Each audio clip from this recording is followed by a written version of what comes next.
Isiakon, popularly known as Chairman Untumi, who had been detained at the Yoko at the time. Journalists from many media houses were there to report on the demonstration, and while Joy News reporter Latif Idrisu was live on air reporting what was happening there, some heartless and inhuman sympathizers of the MPP were unsympathetic to our comrade Latif and attacked him. In his narration to the GJA, Latif said, and I quote, "They hit me with stones, hit me in the already fragile head with their arms. They hit me in the rib and spat on me." And I quote him again. He said, "They hit me with stones, hit me in the already fragile head with their hands. They hit me in the rib and spat on me. One of them hit me with a rubber band.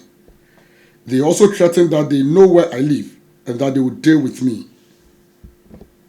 Unquote. This is so barbaric to say the least. Ladies and gentlemen, as we always admonish journalists to do, Latif lodged an official report at the police station and also visited the Trust Hospital for checkup where his chest and head, among other parts of his body, were specifically examined. As you may be aware, Latif Idrisu had suffered an earlier attack, which is yet to fully recover from. And so this latest attack has worsened his physical and psychological well-being. He told us that, I quote, "Unfortunately, the persistent pain in my head and the trauma has resurfaced as a result." Unquote. Why should a journalist performing his constitutionally guaranteed duty be treated this way? The Ghana Journalists Association, GJA, vehemently condemns the unacceptable attack on our brother and colleague Latif. This egregious act of violence against a journalist in the line of duty is a direct assault on press freedom, democratic principles, and the fundamental right of citizens to be informed. The GJA stands in solidarity with Latif Idrisu and Multimedia and assures him and his media house of our full support. Actions of the police on the case.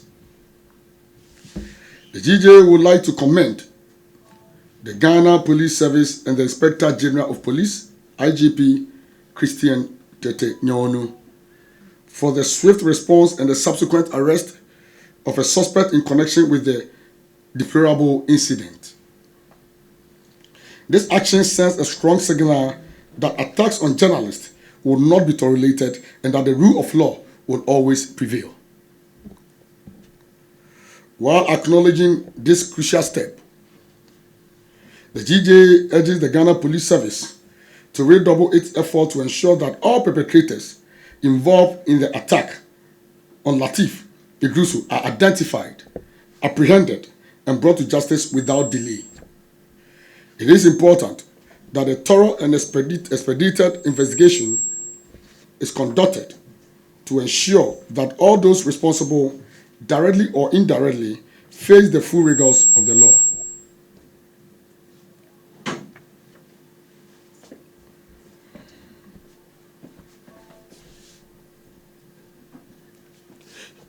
Face the full rigors of the law. We equally remind the police administration of the many unresolved cases of attack against journalists across the country, particularly that of Ahmed Swali. We know a suspect has been arrested, but we are yet to hear from the police a full briefing on the state of proceedings in court or investigations. It is our hope that the IGP will work to bring closure to all the pending cases. There are a lot of cases that we expect, a lot of cases that the police must really work on to bring a closure to those cases and to reassure journalists of our safety and security.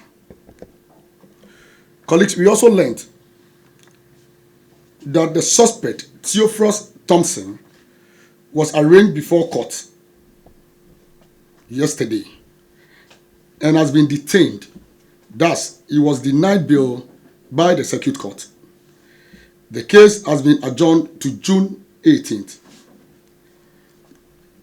I must say, and as we've always been emphasizing and stressing on, we have instructed our legal team to monitor the case and proceedings in court and advise the GJA accordingly as we move on.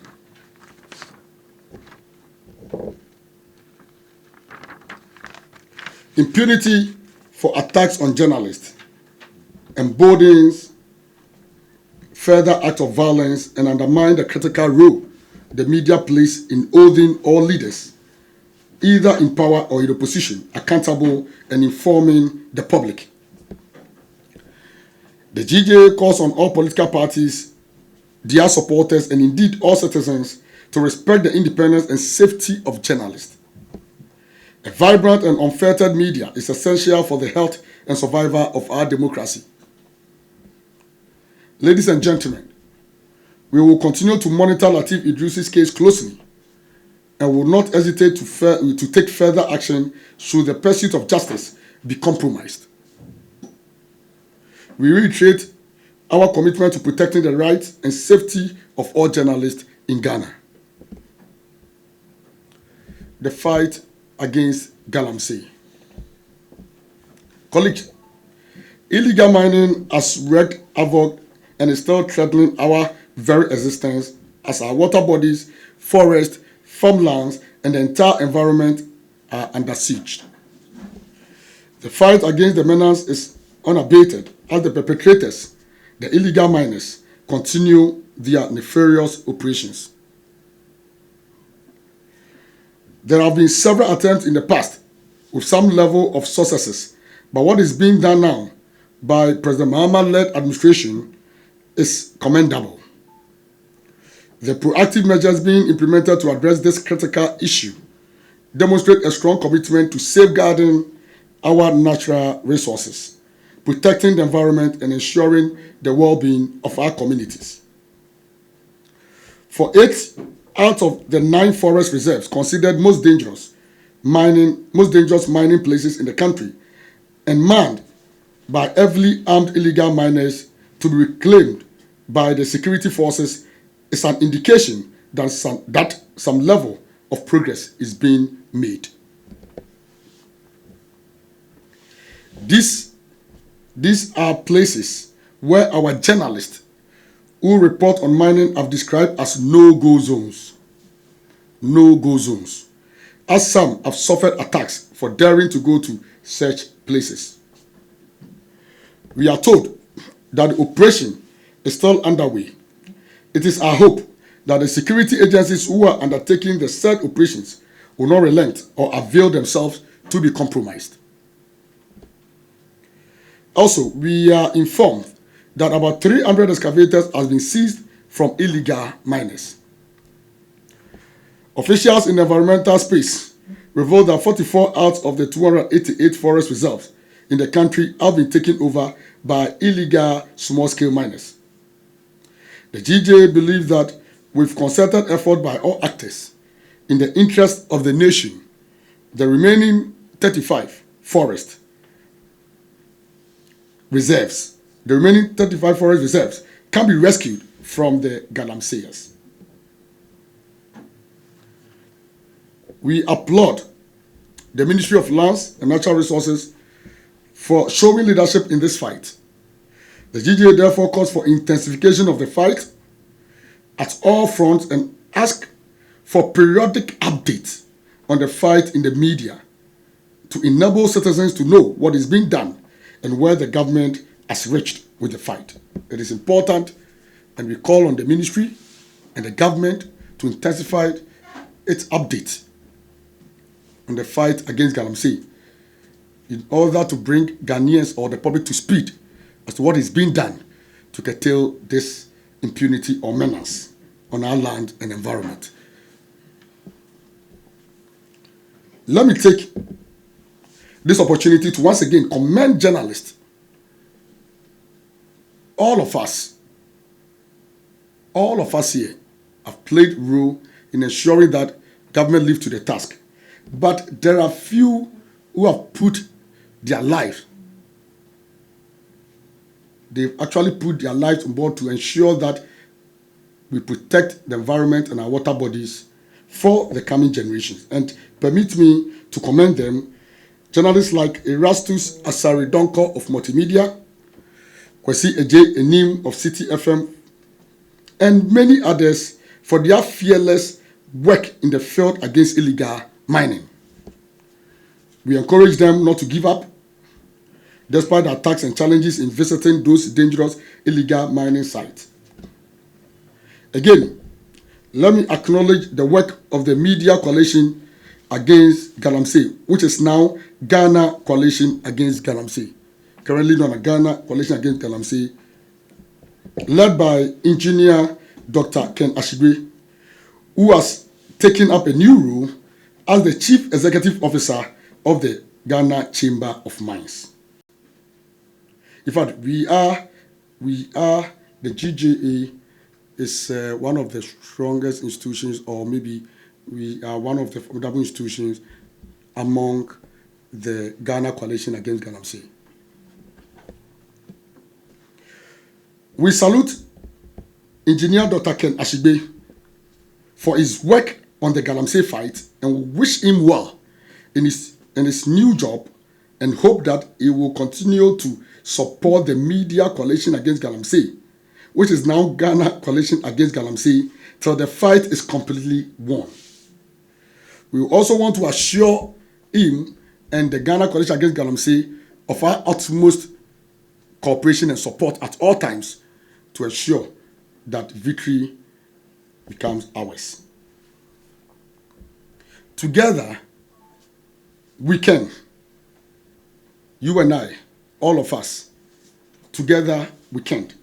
Let's continue to lend our support to the fight against illegal mining to ensure that our environment is protected for the generation yet to come. I want to thank you all for your audience. Long live the GJA. Long live Ghana Media. Thank you. Thank you very much, Mr. Albert Jumfo, GJA President. We'll take questions at this point, questions related to the two topics that have been spoken about here. That is the fight against Galamsey and then the attack on Latif Idris and the latest update. So we'll take questions specifically to these two issues. If you have any questions, please come up the podium. Let's know which media house you are representing and your name. Any questions? Yeah, come up, please.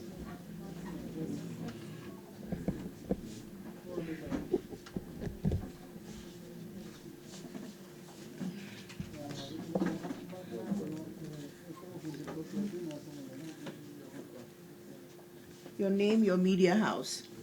My name is Kofi Philip. I work with Ahunto FM. Yeah. My question is fighting against Galamsey and what they are talking about right now in terms of putting date.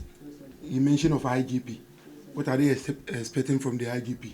How many weeks, and after that weeks or month, what should the IGP do? And if he didn't take the necessary reactions, what is going to be the next step? What's your question, Ahunto? What exactly is your question? My question is, what's the next step after maybe the weeks that he is expecting the response from the IGP?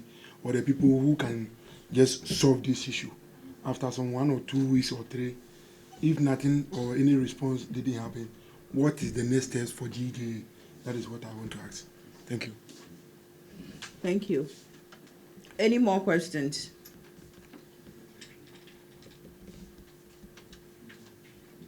Any more? So let me respond to it.